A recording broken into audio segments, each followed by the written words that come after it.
వేరు. భారతదేశానికి సంస్కృతి ఎవరంటే ఆదివాసీ సంస్కృతి అని చెప్తున్నారు ప్రపంచ దేశాల్లో. మూలవాసులు అని చెప్తున్నారు. మూలవాసులైనటువంటి ఆదివాసులకు మాకు సపరేట్ కాలం పెట్టడం వల్ల నష్టం లేదు కదా, ఎందుకు పెట్టలేకపోతున్నారు అంటే మేము అడిగే పరిస్థితి లేము. మా యొక్క సబ్జెక్టుని ప్రజలు కానీ ప్రభుత్వానికి తీసుకుపోయే నాయకులు లేకపోవడం వల్లనే మమ్మల్ని అనగదొక్కింది. అది ఒక ప్రధానమైన డిమాండ్. మాకు ఖచ్చితంగా దేశవ్యాప్తంగా ఆదివాసులకు ప్రత్యేక రిలీజన్ కోడ్ పెట్టాల్సిన అవసరం ఉందని చెప్పి ఒక డిమాండ్ చేస్తున్నాం.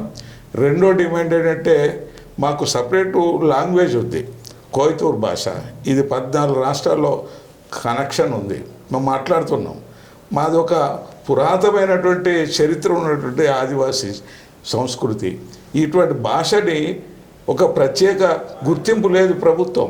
అది 8th షెడ్యూల్లో పెట్టి రికగ్నైజ్ చేసి మనం గుర్తించాలని చెప్పి ఇది చేస్తున్నాం. మా సంస్కృతి సంప్రదాయాలు దెబ్బతీయకుండా మరి ఈ గుర్తింపు చేయకపోతే మాకు ద్రోహం చేసినట్టే, మా జాతి మనోభావాలు దెబ్బతిన్నట్టే. కాబట్టి ఖచ్చితంగా ఈ 2 పాయింట్స్, ఒకటి మతం, రెండోది లాంగ్వేజ్, ఈ 2 కూడా మా యొక్క డిమాండ్స్ ఉంది. దాంతోపాటు ఇంకొక డిమాండ్ ఏంటంటే మా ఊళ్ళో మా రాజ్యం. ఇది మా ఊళ్ళో మా రాజ్యం అనేది ఇప్పటి నుంచి వచ్చింది కాదు. ఇప్పటి కూడా మా గిరిజన ప్రాంతాల్లో మా ఊళ్ళో మా రాజ్యమే నడుస్తుంది, అఫీషియల్గా కాదు, అన్అఫీషియల్గా. ఎందుకంటే మా ప్రతి గ్రామంలో ఒక దొర, పటేలు, పూజారి, తలపతి, వడ్డే ఒక 5 మెంబర్స్ ఉంటారు. వాళ్ళు చెప్పిందే నడుస్తుంది. అక్కడ ప్రభుత్వం చెప్తే నడవదా మా గ్రామాల్లో. ఇప్పటి కూడా మాకు స్వయం పరిపాలన అది ఒక విధంగా చెప్పాలంటే. ఆ విధానాన్ని వీళ్ళు పీసా చట్టం పెట్టి ప్రభుత్వం ఇగో మీరు గ్రామ సభ తీర్మానం చేస్తే అదే లోకసభ తీర్మానం చేసినట్టు చెప్పి ఒక చట్టాన్ని పెట్టారు. ఆ చట్టం నిర్విరామం, అసలు ఎవరికి తెలియదు ఆ చట్టం.